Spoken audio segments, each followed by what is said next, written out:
Hey, welcome to our next conversation iteration on the IPCP running next February 27. We've got Jay in here who's currently running and delivering and facilitating the program. So what we're interested in is, are you convincible as a coach? Is your client convinced by you? Are they skeptical? Are you skeptical as a coach, Jay? In our experience, and particularly we delivered this last night, in our experience, in my direct experience, coaches are overly optimistic. They're overly trustful of the client. And so as we look through the coaches that were there, 20 odd coaches last night, you had most, and I want to say most, I mean 90% with a driver in being over trustful. What that shows up is that there is an overly optimistic frame that is operating from the coach in their view of the client, in that they're overly optimistic about their clients.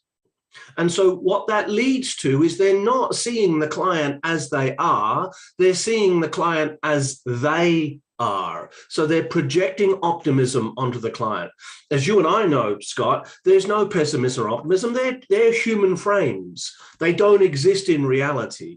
And so to overtrust isn't to see the client's condition, isn't to see the client's conditioning and their humanity behind that and realize that I'm dealing directly with the conditioning. I'm dealing with the personality traits and structures. You and I call it the occupant. I'm dealing with the occupant, which is not the human being, but it's their human coping mechanism. And so being overly optimistic means they're going to get caught up in believing in the human being's coping mechanism, their personality. They're going to get caught in content. So what? So when they get caught in content, they can't see the context, the process, and the structure of what's running. They can't help the client developmentally.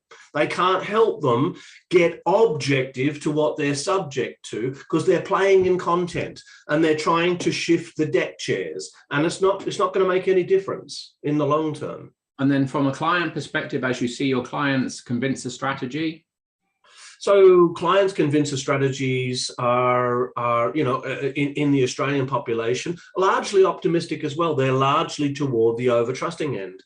The under-trusting people, the people that are skeptical about life and reality, don't tend to come into coaching terribly much. They're the ones who tend to avoid. They're the ones who actually need coaching because they need to get past their ability to over-skepticize reality and overview it as being against them. You had an example last night in Masterprac, where you've got a client in there who's over concerned and over worried that people are out to get them. And it's a belief that's been running their whole lives.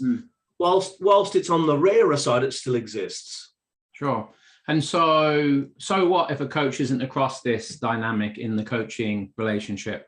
Then they're going to project it upon their client. They're going to project their own optimism upon the client, and they're going to get caught up in content. They're not going to be able to, they might as well be performance coaching because they're not developmental coaching at that point. To coach developmentally to someone's vertical growth and development, to accelerate that process requires that you get past the content into the context, the process, and the structure, into the way in which they think, not what they think. Good. So if you have that in your toolkit and you have that integrated as a coach, well done and congratulations. If you don't, you know when the next course starts. Maybe we'll see you then.